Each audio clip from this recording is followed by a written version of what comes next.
BBC Urdu service کی ایک report میں عزیز اللہ خان نے بتایا کہ پاکستان کے صوبہ خیبر پختونخوا کی پولیس نے میڈیکل کالج میں داخلے کے ٹیسٹ میں نقل کے اسکینڈل میں ملوث گروہ کے اعلیٰ تعلیم یافتہ سرغنہ سمیت 9 افراد کو حراست میں لے لیا ہے، جبکہ تفتیشی ٹیم کی ابتدائی رپورٹ میں کہا گیا ہے کہ اس گروہ کی بدولت بظاہر اس امتحان کی ساکھ متاثر ہوئی ہے۔ پولیس کے مطابق یہ گروہ امتحان میں شامل طالب علموں کو بلوٹوتھ ڈیوائس کے ذریعے نقل کرانے کے لیے 25 لاکھ روپے سے 35 لاکھ روپے تک رقم وصول کر رہا تھا۔ پولیس نے پشاور سمیت خیبر پختونخوا کے دیگر اضلاع میں کی جانے والی کارروائی کے دوران گرفتار ہونے والے افراد سے 44 الیکٹرانک ڈیوائسز، 4 عدد مائکرو فون، 3 عدد موبائل فون، 1 سمارٹ واچ اور لاکھوں روپے کا بینک چیک برآمد کیا ہے۔ یاد رہے کہ خیبر پختونخوا میں 10 ستمبر کو میڈیکل کالجز میں داخلے کا امتحان صوبہ میں قائم 44 امتحانی مراکز میں لیا گیا، جس میں تقریباً 40,000 طلباء و طالبات نے حصہ لیا۔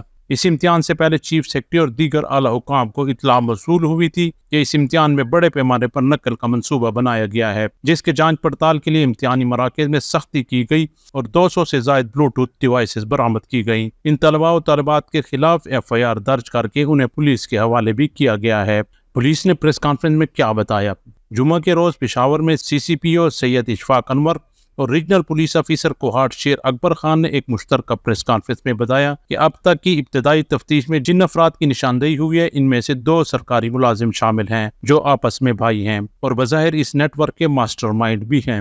اشفاق انور نے بتایا کہ انہوں نے ملزمان سے بلوٹوتھ ڈیوائسز برآمد کی ہیں اور ان کے فرانزک تحقیقات کے لیے وفاقی تحقیقاتی ادارے سے رابطہ کیا گیا ہے تاکہ اس بارے میں مکمل معلومات حاصل کی جائیں کہ ملزمان نے یہ ڈیوائسز کیسے حاصل کی اور انہیں کیسے استعمال کیا گیا۔ RPO کوہاٹ شیر اکبر خان نے بتایا کہ جب اطلاعات موصول ہوئی تو انہوں نے فوری طور پر کارروائی کی اور 9 افراد کو حراست میں لے کر تفتیش شروع کر دی۔ ابتدائی طور پر محسوس ہو رہا ہے کہ یہ کوئی نقل کا کیس ہے، لیکن جو تفتیش آگے بڑھتی گئی اس میں بہت سی چیزیں سامنے آتی گئیں اور یوں ایک بڑا نیٹ ورک سامنے آیا۔ پولیس کے مطابق دوران تفتیش یہ بات بھی سامنے آئی کہ گرفتار ہونے والے نیٹ ورک کے ارکان ایک سینٹرلائز سسٹم کے تحت بیک وقت امیدواروں کے ساتھ پیپر حل کرانے کے لیے رابطے میں تھے۔ پولیس نے یہ بتایا کہ اس سافٹ ویئر اور طریقہ کار کے حوالے سے جانچ پڑتال کے لیے FIA سے معلومات فراہم حاصل کرنے کی استدعا کی گئی ہے۔ طلباء کے پاس موجودہ ڈیوائسز جس سرور کے ساتھ منسلک تھی اس کے لیے IP ایڈریس کی معلومات کے لیے بھی متعلقہ اداروں کو تحریری مراسلہ ارسال کر دیا گیا ہے۔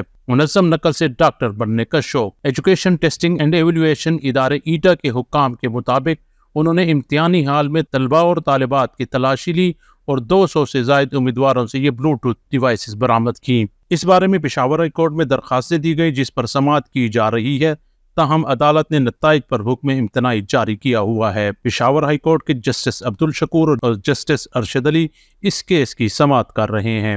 جمعرات کے روز پشاور ہائی کورٹ میں اس کیس کی سماعت ہوئی تو خیبر پختونخوا کے ایڈوکیٹ جنرل نے عدالت میں جوائنٹ انویسٹیگیشن ٹیم کی ابتدائی رپورٹ عدالت میں پیش کرتے ہوئے کہا، بدقسمتی سے اس امتحان میں بڑے پیمانے پر نقل کا اسکینڈل سامنے آیا ہے۔ ایڈوکیٹ جنرل نے عدالت کو بتایا کہ جوائنٹ انویسٹیگیشن ٹیم کو جو ابتدائی معلومات حاصل ہوئی اس کے مطابق اس میں صوبائی اور یہاں تک کہ وفاقی سطح کے اعلیٰ افسران بھی شامل ہیں۔ درخواست گزاروں کے وکیل امان ایوب ایڈوکیٹ نے BBC کو بتایا کہ انہوں نے عدالت سے درخواست کی تھی کہ یہ امتحان ہائی جیک کیا گیا تھا اور یہ ایک بہت بڑا اسکیم یعنی دھوکہ تھا جس میں ایسی ڈیوائسز استعمال کی گئیں جو جاسوسی کے لیے استعمال کی جاتی ہیں۔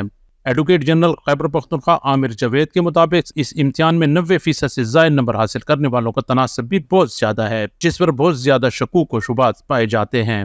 ایٹا کے چیف ایگزیکٹو محمد امتیاز نے عدالت کو بتایا کہ آج تک ایٹا کا کوئی پرچہ لیک نہیں ہوا۔ محمد امتیاز کے مطابق ہم نے پولیس سے جیمر مانگے تھے مگر ایبٹ آباد کے علاوہ ہمیں جیمر نہیں ملے۔ ایٹا عملے نے موقع پر خود ہی بلوٹوتھ ڈیوائسز برآمد کر کے مقدمے درج کروائے تھے۔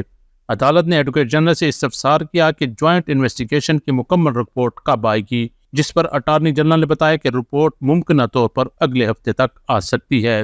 اس کیس کی آئندہ سماعت کے لیے 27 ستمبر کی تاریخ مقرر کی گئی ہے۔ ابتدائی تحقیقات سے کیا معلوم ہوا؟ وکلاء نے بتایا کہ جوائنٹ انویسٹیگیشن ٹیم کی پشاور ہائی کورٹ میں جمع کروائی گئی رپورٹ میں کہا گیا ہے کہ پولیس اور انٹیلیجنس ذرائع سے حاصل کردہ معلومات کے مطابق 2023 کے میڈیکل کالجز میں داخلے کے لیے منعقدہ امتحان میں جدید ترین آلات کے ذریعے نقل کروانے میں منظم گروہ ملوث تھا۔ گروہ میں شامل ارکان نے طالب علموں سے رابطے کیے اور انہیں بلوٹوتھ GSM آلات کے استعمال اور امتحان میں زیادہ نمبر حاصل کرنے کا لالچ دیا۔ جوائنٹ انویسٹیگیشن رپورٹ میں کہا گیا ہے کہ ابتدائی تفتیش کے مطابق کم از کم 800 امیدواروں کو امتحان میں نقل کرنے کی سہولت فراہم کی گئی۔ رپورٹ میں کہا گیا کہ جدید ٹیکنالوجی کا طریقہ کار صرف MD-CAT امتحان ہی کے لیے استعمال نہیں ہوا، بلکہ صوبہ خیبر پختونخوا کے مختلف اضلاع میں منعقدہ دیگر امتحانات میں بھی اس کا استعمال کیا گیا تھا۔ رپورٹ میں کہا گیا کہ امتحان کی نگرانی کرنے والے افراد کو منتخب کرنے کے لیے کوئی مناسب طریقہ کار نہیں ہے۔ رپورٹ میں یہ بھی کہا گیا کہ ایٹا کے ایک اور امتحان میں اس طرح کے آلات برآمد ہوئے